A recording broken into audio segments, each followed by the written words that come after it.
Un día en la tranquila playa, Hallie recogió un gran cubo de conchas y caracoles marinos con la intención de vendérselos a un vendedor ambulante cercano. El dueño, al ver la increíble frescura de los caracoles, ofreció un precio de 10 monedas de cobre por kilogramo. Se alegró en secreto, sabiendo que últimamente era difícil encontrar caracoles frescos. Pensó que había dado con la gallina de los huevos de oro gracias a aquella niña, pero Hallie no tenía intención de vendérselos tan baratos. Su objetivo era obtener 70 monedas de cobre, lo que provocó una discusión entre ambos.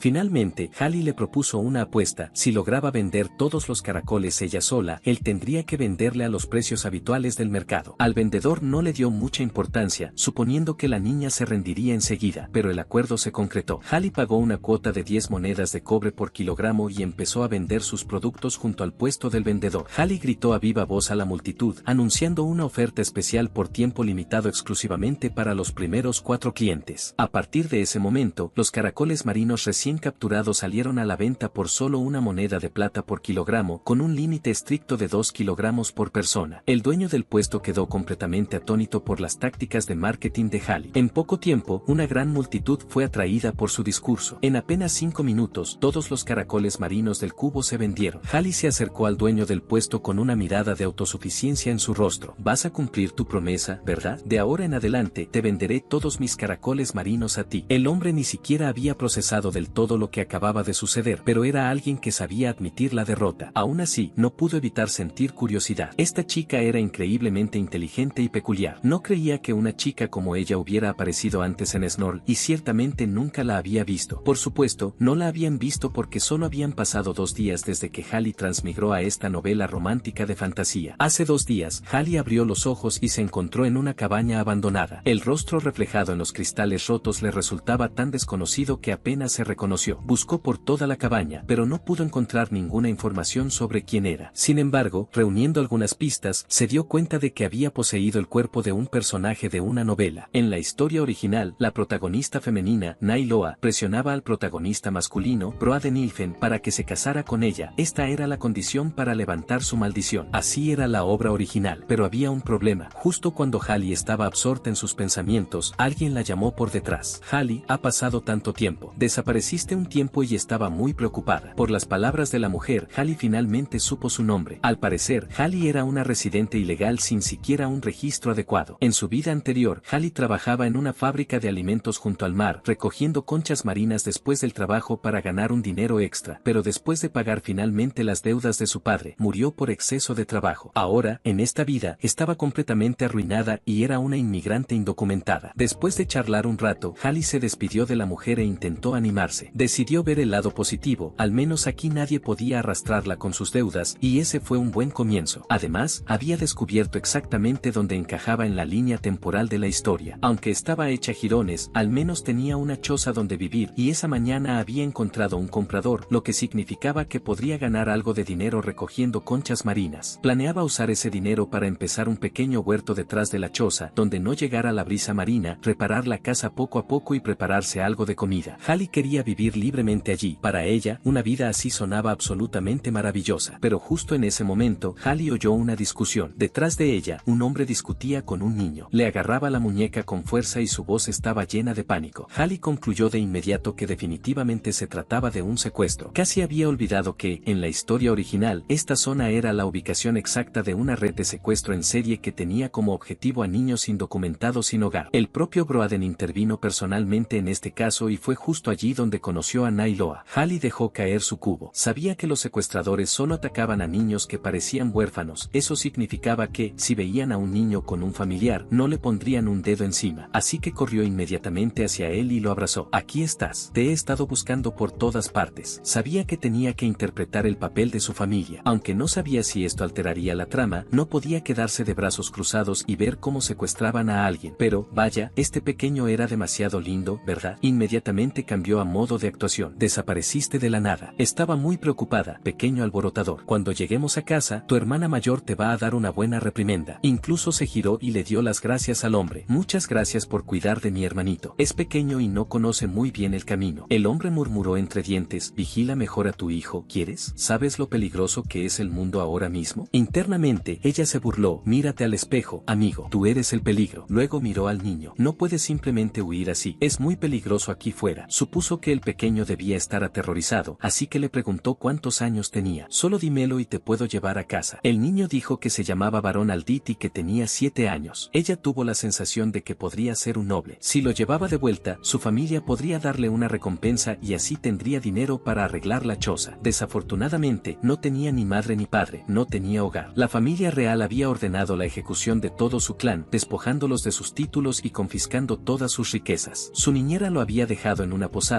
prometiendo regresar enseguida, pero nunca volvió. Claro que todo esto era solo producto de su imaginación. Sintió que había preguntado algo que no debía y se disculpó con él. El niño se quedó paralizado, sin entender lo que decía, pero luego asintió tímidamente. Está bien, pero honestamente, ¿qué se suponía que debía hacer con él? Recordó que había un orfanato cerca. Justo cuando lo mencionó, el niño habló. ¿Piensas abandonarme? Se quedó atónita. Era una inmigrante indocumentada que vivía en la pobreza en una choza destartalada. Si adoptaba a un niño noble sin hogar, ¿no estaría condenada? Literalmente se convertiría en madre de la nada. 10 minutos después, decidió llevarlo al orfanato. Hermana, ¿de verdad piensas enviarme a un orfanato?, preguntó él. Ella explicó que el orfanato tenía adultos que lo ayudarían, lo alimentarían, le darían un lugar para dormir y lo protegerían. La expresión del niño se ensombreció. No necesito ninguna protección. Puedes dejarme aquí y marcharte. Definitivamente, no se sentía cómoda dejándolo allí. ¿Olvidaste que casi te secuestran antes? Barón preguntó qué pasaría si lo capturaban. Según la historia, probablemente lo obligarían a realizar trabajos forzados o lo venderían a piratas. De cualquier manera, terminaría como esclavo. Una vez que se llevaban al niño, el resto era trágicamente obvio. A pesar de todo, ella estaba decidida a llevarlo al orfanato. Si te empiezan a doler las piernas, solo dímelo. Hermana, ¿qué pasa si me duelen las piernas? Eso significa que no puedo caminar y así no tendré que ir al orfanato. Ella le dijo que no era eso lo que quería decir. Justo cuando estaba a punto de explicarle, su manita se detuvo de repente. Hermana, me duelen mucho las piernas. Creo que ya no puedo caminar. Claramente odiaba la idea del orfanato. A juzgar por la forma en que caminaba, sus piernas estaban perfectamente bien. Pero ella no tenía tiempo que perder. Tenía muchas cosas que atender. Así que le dijo a Barón, déjame llevarte a ver el orfanato. Tal vez sea mejor de lo que piensas. Barón no dijo ni una palabra más. Entonces ella le ofreció su espalda. Te llevaré el resto del camino. ¿No dijiste que te dolían las piernas? Te llevaré, eso es lo que quise decir antes. Ella esperó un rato, pero Barón no se movió. Sin embargo, ante su insistencia, finalmente la dejó cargarlo. Un rubor tímido apareció de nuevo en el pequeño rostro de Barón. Caminó hasta bien entrada la noche, hasta que finalmente llegaron al orfanato. Los barrotes de hierro en la entrada y los candados le daban el aspecto exacto de una prisión. Ella seguía rezando en su corazón para que tal vez solo pareciera deteriorado por fuera, pero que por dentro fuera diferente. Sin embargo, desde afuera vio gente gritando a los niños y obligándolos a realizar trabajos forzados. No estaban bien vestidos. En medio de los gritos y los abusos verbales, los niños parecían demacrados y vestidos con harapos. Simplemente no podía soportar la idea de dejar a Barón allí. Justo entonces, Barón la llamó. Hermana, ¿de verdad vas a meterme en un lugar como este? Ella dudó y luego dijo, no, nos vamos a casa ahora mismo. No vamos a ir a ningún otro sitio. Deberías quedarte conmigo. No vamos al orfanato. Y ese era exactamente el resultado que Barón había deseado. Se prometió a sí misma que trabajaría duro para arreglar esa vieja casa. Iba a empezar a ganar dinero de inmediato. Como mínimo, tenía que hacerse responsable de este niño. No volvieron a casa hasta el día siguiente. La expresión de Barón no era muy buena. Tu casa parece un edificio en ruinas. Era cierto, tal como dijo Barón. Su casa estaba en pésimas condiciones. Hermana, ¿cómo puedes vivir en un lugar así? Había muebles rotos por todas partes. Ni siquiera sabía cómo había logrado vivir allí. Para empezar, ese no debería haber sido su hogar. Se disculpó rápidamente, sintiendo que había arrastrado a Barón de un lugar terrible a uno aún más ruinoso. Él dijo que no importaba, señalando que aún era mucho mejor que el orfanato. Ella sabía que era mejor, pero no era un entorno adecuado para que un niño creciera. Así que tenían que empezar limpiando esa casa sucia y desordenada. Barón no sabía por dónde empezar. Ella le dijo que no se preocupara. Limpiar no era un trabajo para un niño, ella se encargaría. Ahora mismo, la mayor ayuda que puedes darle a tu hermana es sentarte en silencio aquí. Barón no discutió. Primero tenía que reavivar las brasas que había cubierto con ceniza esa mañana. Barón aún era un niño y no podía permitir que se resfriara. Luego encontró periódicos rotos para pegarlos en las ventanas y evitar que los cristales rotos cayeran y lo lastimaran. Finalmente, amontonó toda la basura en un rincón y la sacó afuera, dejando una habitación pequeña y limpia. Misión cumplida. El siguiente paso sería reparar el lugar poco a poco cuando ganara dinero. Barón debía estar hambriento. Después de todo, no había comido en todo el día. Ella le dijo que le prepararía algo enseguida, pero justo entonces su expresión cambió a sorpresa. Vio a Barón extendiendo la mano para coger un cubierto. Con cuidado le dijo que se acercara y dejara el objeto. Luego le pidió que extendiera su manita. La presionó suavemente y él hizo hizo una mueca, diciendo que le dolía. Parecía que se le había clavado una astilla en la mano en la choza. De ahora en adelante, jamás debes tocar nada afilado o desgastado con las manos desnudas, ¿entiendes? Fue su negligencia, debió advertirle antes. Al oírla, Varón sintió que le palpitaba el dedo índice. No podía ver nada en la superficie, lo que significaba que estaba enterrada profundamente. Si no se trataba, podría infectarse. No había otra manera, esto era lo mejor que podía hacer por ahora. Le dijo a Varón que tuviera paciencia mientras ella lo ayudaba a sacarla, luego usó los dientes para morder suavemente su dedo meñique y extraerla. El rostro de Varón se puso completamente rojo hasta las orejas. Ya basta, hermana, por favor suéltalo. El tiempo pasó volando y pronto fue de noche. Varón todavía actuaba tímidamente. Se estaba haciendo tarde, así que ella le dijo que se diera prisa y se fuera a dormir. Él insistió en que no era tímido, solo quería guardar los caracoles marinos, pero para ella era una excusa endeble. Déjalos ahí, ya los remojé en agua de mar, así que soltarán la arena. ¿Recuerdas esa sensación arenosa cuando los comiste antes? Es por eso, si se remojan el tiempo suficiente, no tendrán arena. Te prepararé el desayuno mañana. Ahora acuéstate. El indefenso Varón solo pudo obedecer. Aunque esta camita es un poco estrecha, ten paciencia. Ganaré dinero y te compraré una de verdad. Ella tocó suavemente su cuerpo y notó que estaba completamente tenso. Si hubiera sido un niño normal, ya se habría acurrucado bajo las sábanas. Si te sientes incómodo, puedo parar. Varón dudó un momento y luego obedientemente se acurrucó entre las mantas. Así está mejor. Así debe comportarse un niño. Se sentía como sostener a un gatito. Si lo hubiera dejado en el orfanato, nunca habría tenido ese momento. Buenas noches, Varón. Buenas noches, hermana. A medida que la noche se hacía más profunda, ella dormía profundamente. La cabecita de Varón se movió ligeramente y luego se levantó lentamente. En ese momento, su mirada era completamente diferente y sus pupilas brillaban rojas. Varón caminó solo hacia la playa y murmuró, será un susurro. De repente, una luz púrpura cruzó el cielo y un caballero apareció detrás de él. Era Duyan. Respondiendo a la llamada de su majestad, he venido a solicitar una audiencia. Informó sobre el estado de la invasión de monstruos en la puerta norte. Desde la batalla de aniquilación a gran escala, no se habían detectado señales de monstruos. Seguramente temían la espada del olvido desatada por su majestad. El ejército de muertos vivientes seguía vigilando la zona, por lo que no podían mostrarse. Varón asintió con comprensión. Como era de esperar, traerlos a Seda fue la decisión correcta, aunque ciertamente me dejó atrapado en el cuerpo de un niño. Duyan predijo que probablemente volvería a ser un problema en unos 3 años. Aparte de eso, Doan tenía una pregunta que lo atormentaba. No podía entender por qué su majestad se alojaba en un lugar tan ruinoso. Por supuesto, el varón tenía sus razones. Inicialmente, había pretendido usar este cuerpo juvenil como tapadera para resolver el caso del secuestro, pero se encontró con un obstáculo inesperado. Mientras fingía ser un niño para mantener su identidad oculta, el varón terminó viviendo bajo el mismo techo con alguien. Diana advirtió que, con el ejército siendo convocado constantemente de esta manera, la recuperación de su majestad se retrasaría. ¿Estás seguro de que esto está bien? Los ojos del varón se aguzaron al instante. Duyan, parece que estás hablando demasiado hoy. Doan estaba aterrorizado, con un sudor frío formándose en su rostro. Siguiendo las órdenes del varón, Doan partió. Entonces el varón envió al cuervo en su brazo para entregar la ubicación a Raven. Parece que no podré regresar al norte por un tiempo. El cuervo procesó el mensaje. Por orden de su majestad, el mensaje ha sido entregado, y se fue volando. El plan original del varón era infiltrarse personalmente y resolver el caso del secuestro, pero de alguna manera terminó con una tutora y ahora vivía con ella. Así que mantener la distancia y esperar el momento adecuado también era una opción viable. Cuando el varón finalmente regresara al poder, planeaba darle a esta plebeya un ascenso y una gran suma de dinero como recompensa. Mientras tanto, ella abrió lentamente los ojos. Tan pronto como levantó la vista, vio al varón mirándola con una dulce sonrisa. El tiempo voló y pronto era mediodía. Se estaba preparando para ir a la playa a cavar en busca de caracoles marinos. Le dijo al varón que la esperara en casa. Él quería ir con ella, pero ella se negó, ya que su dedo aún no había sanado por completo y el agua de mar le dolería mucho. Volveré antes de que el sol se ponga por completo. Solo espera aquí como un buen chico. Ah, y mientras no estoy, asegúrate de vigilar la casa. No dejes entrar a ningún ladrón. Dicho esto, dejó al varón solo en casa. Sin embargo, varón murmuró para sí mismo, ¿de verdad alguien entraría a robar en una casa tan destartalada? Los mariscos y pepinos de mar de allí crecían enormes y eran increíblemente abundantes. Se preguntó si los aldeanos simplemente no se molestaban en venir hasta allí a recorrer la playa. Esto era una gran noticia para ella. Si recogía más mariscos, podría venderlos por más dinero y cuidar adecuadamente al pequeño. Pero, pensándolo bien, varón casi fue secuestrado, lo que significaba que la trama original seguía en marcha. Esto indicaba que era el periodo previo al regreso del protagonista masculino, Broaden. En la obra original, Broaden era un hombre de aspecto frío, con cabello negro y ojos rojos, que poseía la habilidad de invocar espíritus del inframundo, pero este poder venía con una maldición. maldición. Cuanto más lo usaba, más joven se volvía su cuerpo físico. Su madre, la antigua emperatriz Linda, murió joven a causa de esa maldición. Incluso su padre, el duque Beldembra, falleció repentinamente tras servir como primer regente. Como resultado, Broden fue enviado por la segunda regente, Lady Beldembra, a los portales de las montañas del norte, el origen de los monstruos. Más tarde, mientras resolvía el caso del secuestro del niño Snorl, conoció a la protagonista femenina, Niloa. Parecía que Varón era solo un personaje secundario, al igual que ella. El efecto secundario alteró la edad fisiológica de Broaden, pero el color de sus ojos era diferente. Además, Varón era el único superviviente de una familia noble exterminada y era tan lindo y adorable que, a diferencia de Broden, definitivamente crecería para ser un hombre increíblemente apuesto. De repente, se dio cuenta de algo. Sin que ella lo notara, el sol estaba a punto de ponerse. Le había prometido a Varón que volvería antes del atardecer y, a este paso, iba a llegar tarde. Justo entonces vio un destello de luz blanca brillante en el cielo, proveniente de la dirección de su casa. Se apresuró a regresar a la cabaña, pero cuando llegó, la luz que había visto había desaparecido. Varón le señaló que llegaba tarde. Dijiste que volverías antes del anochecer. Ella se disculpó rápidamente. Parece que recoger conchas marinas me llevó más tiempo del que pensaba. Luego le preguntó con naturalidad: por cierto, ¿viste algo extraño afuera hace un rato, como una luz blanca brillante que parpadeó varias veces y luego desapareció? Varón afirmó que era una luciérnaga relámpago. Ella nunca había oído hablar de una luciérnaga relámpago. Varón explicó que se trataba de un tipo raro de insecto que emitía una luz del tamaño de un puño. Solía verlos aparecer ocasionalmente en el jardín de nuestra antigua casa. Brillan intensamente y luego desaparecen. Son muy inteligentes, así que, si sabes lo que haces, incluso puedes domesticarlos. Si quieres, puedo atrapar uno para ti y ayudarte a domesticarlo. Ella no tenía idea de que Varón poseyera tal habilidad. Él mencionó que las luciérnagas relámpago podían usarse para pescar en la oscuridad. Honestamente, era una idea fantástica. Llevar una al mar podría ayudarla a atrapar muchos más caracoles marinos, especialmente porque no podía permitirse un equipo de iluminación adecuado. Varón estaba esperando que ella dijera que necesitaba uno desesperadamente, pero ella intencionalmente no le siguió el juego. Nuestro hombrecito no necesita trabajar tan duro. Tu hermana puede encargarse de todo ella sola. No es absolutamente ningún problema. Varón es tan inteligente, lindo y adorable. Ella pensó: ¿de dónde demonios ha salido? Luego le dijo que se lavara las manos y se preparara para la cena. Varón no podía entenderlo. Claramente, ella podría haber necesitado su ayuda, entonces ¿por qué no lo dejó hacerlo? Todos los adultos que él había conocido solo se preocupaban por sus propios intereses, pero esta mujer plebeya parecía diferente. Mirando hacia atrás desde el momento en que lo salvó de los secuestradores por pura bondad hasta cuando lo llevó al orfanato y, finalmente, a pesar de sus propias circunstancias increíblemente difíciles, intentó hacerse responsable de él, una cascada de preguntas lo dejó muy confundido. Justo entonces, ella sonrió y le dijo a Varón que se diera prisa y se lavara las manos para la cena. Varón se dio cuenta de que esta mujer era realmente especial. Muy bien, entonces, dejémoslo así por ahora. Me quedaré aquí tranquilamente, creceré y mantendré mi identidad oculta. Al día siguiente, ella llevó a Varón al dueño del puesto. El jefe todavía estaba maravillado de cómo había vendido todos los caracoles marinos en 5 minutos hacía unos días. Ella intercambió el marisco que había pescado por una suma de dinero. Después de que se fue, el jefe estaba muy receloso. Esta chica ni siquiera tiene trampas para cangrejos. ¿Cómo piensa pescar cangrejos azules que solo salen de noche? No me digas que planea ir al mar después del anochecer. Eso es increíblemente peligroso. El jefe negó con la cabeza. A menos que quisiera morir, no sería tan tonta. Con el dinero que ganaba, ella le compró a Varón un conjunto nuevo. También planeaba comprar jabón, cepillos de dientes, redes de pesca y cuerda para buscar conchas en la playa. Además, necesitaba utensilios de cocina. El resto del tiempo lo pasaron de compras. Compró una cesta llena de cosas, mucho más baratas de lo que había imaginado. Varón la felicitó por ser tan capaz. Luego sugirió comprar una botella de vidrio. Aunque estaba un poco confundida sobre por qué la quería, preguntarle no le dio respuesta. Como no era cara, se la compró. Varón dijo que era un secreto y que se lo contaría más tarde. Después de comprar todo, se prepararon para regresar. Varón le pidió que lo dejara cargar la cesta. Afirmó que era muy fuerte y que no sería ningún problema. Pero ¿cómo podía confiar en él? Incluso ella pensó que era pesada. ¿Cómo podría un niño de 7 años levantarla? Aún así, creyó que verlo esforzarse sería tierno, así que lo dejó intentarlo. Ten cuidado, no te lastimes. Al segundo siguiente, quedó paralizada por la sorpresa. Nunca esperó que Varón fuera tan fuerte. Levantó sin esfuerzo la enorme cesta de mercancías. Varón comentó con naturalidad: como soy bajito, me resulta un poco incómodo sujetarla, pero por lo demás está bien. Ella quedó completamente atónita ante su increíble capacidad. Él explicó: la familia del vizconde Aldit ha sido un linaje de caballeros durante generaciones. Mi padre también fue excepcionalmente fuerte desde joven, así que supongo que por eso soy tan fuerte. Al verlo hablar pesar de esto con tanta indiferencia, siendo el único superviviente de una familia noble exterminada, con rasgos y madurez superiores a su edad y una fuerza comparable a la de un adulto. Tuvo una fuerte premonición, esto debía ser un presagio en la novela. Normalmente, las historias lo presentan así: título despojado, propiedades confiscadas, señal de que la espada del imperio cayó sobre la familia Aldit. Si era así, la hoja de su venganza apuntaría inevitablemente a la familia real. Si ese camino era cierto, el futuro de Varón sería convertirse en un maestro de la espada que viviría por la venganza. Sentía que su suposición debía ser correcta. En una historia paralela, había un espadachín mediocre que se enfrentó a la familia imperial, le propuso matrimonio a la princesa, fue rechazado y terminó liderando una rebelión contra la corona. Era un maestro espadachín y comandante de los caballeros imperiales del imperio Ilfan, pero esa rebelión estaba condenada al fracaso. Dotado de un talento increíble, estaba destinado a pasar su vida afilando la espada de la venganza hasta el final de sus días. Pobre y lamentable Varón. Varón la miró llorando, completamente confundido. Ella rápidamente le dijo que debían regresar a casa porque aún tenían que preparar la cena. Estaba decidida a evitar la muerte de Varón, ganaría mucho dinero, lo alimentaría bien, lo vestiría bien y se aseguraría de que no le faltara nada durante su infancia. Si podía crecer feliz en ese ambiente y disfrutar de la vida, con el tiempo, al encontrar una novia y un sentido de pertenencia, su sed de venganza se desvanecería. No permitiría que siguiera los pasos de su vida pasada, atrapado por la pobreza. Sin importar cuán difícil fuera el camino, derramaría todo su amor para protegerlo mientras crecía, criándolo como una persona bondadosa. Para criar a Varón adecuadamente, necesitaba trabajar más duro buscando conchas en la playa y ganar más dinero. La noche cayó rápidamente. No había viento y las olas estaban en calma. Pensó que debería ir a echar un vistazo. Le dijo a Varón que la esperara en casa mientras ella iba a la playa, ya que algunos mariscos solo salían de noche. Incluso en la oscuridad, podría revisar los bajíos y las grietas de las rocas. Varón le dijo que no fuera porque era demasiado peligroso tan tarde, pero ella respondió que no se preocupara y que volvería temprano. Claramente, Varón no le creyó, especialmente porque había llegado tarde la última vez. En ese momento, Varón notó la cesta detrás de él y, en silencio, deslizó la botella con la luciérnaga dentro. Observó impotente cómo ella se dirigía hacia la orilla del mar. Después de que se fue, su mirada cambió. Llamó a un hombre que apareció detrás de él. El hombre se ajustó las gafas. Raven responde a la llamada de su majestad, dijo, pero notó que Varón lo ignoraba. Su majestad, ¿por qué está en un lugar tan remoto junto al mar? Varón respondió que estaba esperando a alguien. Raven no tenía idea de a quién esperaba Varón. Varón dijo que estaba esperando a su compañero de cuarto, lo que lo confundió aún más. Finalmente, dijo que esperaba a su hermana mayor y que vivían juntos. Raven pensó que Varón debía estar medio dormido y delirando. Su majestad, perdóneme, pero no lo entiendo del todo. ¿Quién es esa hermana mayor? 10 minutos después, Varón le explicó toda la situación. Actualmente me hago pasar por huérfano para ocultar mi identidad. Raven preguntó dónde estaba Hali. Varón señaló, salió al mar a pescar caracoles marinos. Esto aterrorizó a Raven. ¿No es extremadamente peligroso? Hay cosas en el mar a estas horas. Mientras tanto, al otro lado, ella llegó al mar solo para encontrarlo completamente oscuro. No podía ver nada. Tal vez debería haber traído una linterna. Justo entonces, burbujas comenzaron a subir detrás de ella no muy lejos. Una sombra oscura se acercaba rápidamente. Sin embargo, permanecía completamente ajena, preguntándose por qué nadie venía a recolectar esos caracoles. No tenía idea de que un monstruo enorme había emergido justo detrás de ella. Raven estaba muy preocupado. ¿No sabes que los limos marinos aparecen en esa zona? Pero Varón no entró en pánico en absoluto. Raven, ¿sabes cuál es la debilidad de un limo marino? Raven hizo una pausa. Si no recuerdo mal, debería ser la luz. De vuelta con ella, finalmente notó la sombra oscura detrás de ella, pero en ese momento la luciérnaga en su cesta comenzó a emitir un brillo suave que se expandió rápidamente. No tenía idea de lo que estaba pasando ni de dónde venía la luz, pero era exactamente como lo que había visto ese día. El limo marino detrás de ella ya se había retirado bajo la superficie. Maravillada, comprendió que debía ser la luciérnaga relámpago que Varón había mencionado. Con razón quería la botella de vidrio. Era tan linda. Con la luz iluminando el agua completamente negra, se dio cuenta de que podía ver perfectamente. También divisó cangrejos azules y montones de criaturas marinas. Ya verás, Varón, tu hermana va a pescar todo este marisco, ganar dinero y comprarte comida deliciosa. Al oír que Varón había puesto la luciérnaga en la cesta, Raven suspiró aliviado. Los limos marinos eran monstruos gigantes nocturnos con atributo de agua. Se deslizaban rápidamente por el agua, se abalanzaban sobre su presa con sus enormes cuerpos y la succionaban, desangrándola hasta matarla. Una persona normal no tendría ninguna posibilidad y estaría tirando su vida por la borda. Así que enviaste a Ignis a proteger a esa ciudadana imperial. Exacto. No puedo dejar que muera, dijo el Varón. Sin embargo, Ignis era un espíritu noble, y no solo eso, si su majestad también hubiera invocado a Dalan y al ejército de muertos vivientes, restaurar su forma original le llevaría un tiempo terriblemente largo, más del que Raven podía imaginar. Pero aún así, al varón no le importaba en lo más mínimo. Con un gran movimiento de su mano, invocó a una criatura llamada Carmen. Una columna de roca se elevó repentinamente del suelo. Carmen, a tu servicio. ¿Cuáles son las órdenes de su majestad? El varón ordenó a Carmen que reparara la zona, reforzara el suelo para que la cabaña no se derrumbara y limpiara los alrededores. Arregla en silencio todo lo que necesite reparación. No lo hagas demasiado obvio. Como eres enorme, encógete para que no te vean y no hagas ruido. Raven volvió a sorprenderse. Su majestad estaba usando a un espíritu de tierra de alto nivel como Carmen para tareas mundanas. Luego invocó a Salamandra. Con un destello de luz roja en la mano del varón, apareció un lagarto rojo. Aunque lo llamaban gigante, apenas tenía el tamaño de una palma. Al ver a su majestad después de tanto tiempo, el lagarto se llenó de alegría. El varón le ordenó que encendiera una fogata y reavivara el carbón dentro de la casa, algo increíblemente fácil para una criatura de atributo fuego. Raven estaba más que atónito. Estaba haciendo que espíritus de alto rango como Carmen y Salamandra realizaran tareas domésticas insignificantes. ¿En qué demonios estaba pensando su majestad? El varón explicó que se quedaría allí un tiempo. Le dijo a Raven que informara a la corte real que estaba en el norte o que inventara alguna excusa similar, y luego le ordenó que le consiguiera una identidad adecuada para que vivir allí no fuera un inconveniente. Finalmente, había una última cosa. El varón se inclinó y le susurró algo al oído a Raven. Después, Raven desapareció lentamente. El varón pensó que esos arreglos serían suficientes. No tenía grandes razones nobles, simplemente hacía lo que quería. Después de todo, eso era lo que le debía. Mientras tanto, ella regresó corriendo. Varón, mira todo lo que he capturado hoy. Realmente había recolectado más mariscos que durante el día. Todo es gracias a ti. Tú pusiste la luciérnaga en la botella, ¿verdad? Cuando lograste atraparla y ponerla, gracias a nuestro pequeño amuleto de la suerte, atrapé todos estos caracoles marinos gigantes y esos cangrejos azules súper caros. En otro lugar, una mujer recibió una carta del reino de Calle. Anotó que entendía y que respondería pronto. Entonces el mensajero desapareció de la habitación. En ese imperio, el único con sangre real en sus venas estaba a 2 años de alcanzar la mayoría de edad. Hasta ahora, ella había gobernado como regente, pero cuando llegara ese día, él ascendería legal y oficialmente al trono como emperador. Pensar en ello la irritaba profundamente. No tenía intención de renunciar tan fácilmente. El texto decía claramente que uno debía poseer una habilidad especial para sentarse en el trono. Y ella era Anna, la actual regente del imperio Ilfen. Al día siguiente, ella llevó a Varón a un buen restaurante. Habían ganado buen dinero buscando conchas el día anterior, así que quería mostrar su agradecimiento. Varón temía que ella pudiera gastar todo el dinero de una vez. Ella pensó que cortar el bistec podría ser difícil para él, así que se ofreció a hacerlo, pero Varón dijo que no era necesario, podía cortarlo perfectamente por sí mismo. Comía con una elegancia digna de su noble cuna. La mayoría de los niños de su edad tendrían dificultades, pero él claramente había aprendido buenos modales como aristócrata. Rápidamente devoraron el plato. Hacía mucho tiempo que no disfrutaba de un festín tan satisfactorio. Estaba delicioso. Gracias a Varón, puedo comer algo tan exquisito. Anoche fuiste tú quien puso la luciérnaga en mi cesta, ¿verdad? Gracias a eso pude pescar mariscos por la noche. Estoy muy agradecida, Varón. Eres capaz, increíblemente lindo y simplemente mi pequeño ángel. La expresión de Varón se volvió pensativa y luego tímida. En realidad, no fue para tanto. Ella había decidido cuidar bien de Varón, pero al final era él quien la ayudaba. Como guardiana del Varón, ¿no podía hacer algo por él? De repente recordó algo. Dado que eres noble, toda tu información de identidad debería estar oficialmente registrada. Me ayudaste a atrapar la luciérnaga, así que quiero hacer algo por ti a cambio. Planeo abrir una cuenta de ahorros a tu nombre. Ya que me permitiste pescar por la noche, mereces una parte de las ganancias. Depositaremos dinero poco a poco y, más adelante, podrás ir a la escuela, hacer amigos en la academia. ¿No suena emocionante? Pero Varón no quería ir a la academia. Sentía que las cosas se estaban saliendo de control. Ella intentó animarlo. Si vas, incluso podrías convertirte en caballero, ganar méritos, recuperar tu título, usar un uniforme elegante y unirte a clubes divertidos. Pero Varón parecía completamente desinteresado. Al verlo así, pensó que tal vez era tímido o que había algo que no se atrevía a decir. Entonces supuso, podría ser, ¿qué quieres que te lleve a caballito? Varón se quedó estupefacto. ¿Por qué esta plebeya decía lo primero que se le venía a la cabeza? Se levantó rápidamente para negarlo, pero no encontró una mejor excusa, así que decidió seguirle la corriente. Sí, quiero que me lleves a caballito. Después de pagar la cuenta, se fueron. Fiel a su palabra, ella dejó que Varón se subiera a su espalda. Debes estar cansada, ¿verdad? Caminaste mucho hoy. Te llevaré a casa. Varón se recostó obedientemente, con el rostro enrojecido hasta las orejas. Pronto llegaron a casa, pero para su sorpresa, una gran pila de materiales de construcción había aparecido frente a su puerta. Parecía que alguien estaba construyendo una casa de vacaciones allí, y los materiales eran de una calidad increíblemente alta. Comparada con eso, su choza parecía lamentablemente destartalada. Tenía mucha curiosidad curiosidad por saber quién construiría en un lugar tan remoto junto al mar. Tal vez, una vez terminada, conocería al dueño. Justo entonces, divisó una figura sospechosa y se aterrorizó. ¿Era un ladrón? ¿O tal vez el secuestrador que intentó llevarse a Varón la última vez? Como Varón estaba con ella, debía evitar el peligro a toda costa. Pero justo cuando estaba a punto de irse, la persona habló. Oh, así que alguien vive aquí. Hola, ¿es usted el dueño de esta casa? Era Raven, hablando con cortesía. Sin embargo, su expresión cambió a una de absoluta sorpresa. El varón que estaba sobre su espalda tenía una cara increíblemente tierna, como la de un cachorrito. El varón refunfuñó que ya podía bajarlo, pues se sentía incómodo con alguien mirando. Ella le preguntó al hombre por qué estaba en su casa. Raven se disculpó rápidamente. Cuando compré este terreno, nadie mencionó esto. Pensé que la cabaña estaba vacía, así que solo vine a echar un vistazo. Fue entonces cuando se dio cuenta de que era el dueño de la casa que se estaba construyendo al lado. Raven extendió la mano cortésmente. Es un placer conocerla. Soy Raven. Seré su vecino de ahora en adelante. Espero que nos llevemos bien. Ella estudió detenidamente al hombre que tenía delante. Tenía el pelo largo y negro y unos fríos ojos verdes. Sonreía, pero ella no podía leer sus verdaderos pensamientos. Se parecía exactamente a la mano derecha del protagonista masculino, Broaden, de la novela. Su apariencia era prácticamente idéntica a la del cuervo descrito en el libro. Así que soltó. ¿Podría ser usted Sir Raven Anna? Esto sobresaltó a Raven, pero, dado su estatus, no iba a perder la compostura. Ah, ¿así que has oído hablar de Sir Anna? Por desgracia, solo compartimos el mismo nombre. Soy comerciante. Ella se disculpó rápidamente por haberlo confundido con otra persona. Él lo ignoró con naturalidad. Está bien, mucha gente nos confunde. Espero llevarme bien contigo. Llámame Cuervo de ahora en adelante. Muy bien, señor Cuervo, por favor, cuide de nosotros. Mirando a su alrededor, notó que parecía estar planeando construir una gran mansión. Raven, en efecto, tenía la intención de levantar una finca grandiosa y hermosa allí. Entonces Varón intervino. Por lo que veo, probablemente solo será tan grande como nuestra choza, ¿verdad? Eso asustó bastante a Raven. Sí,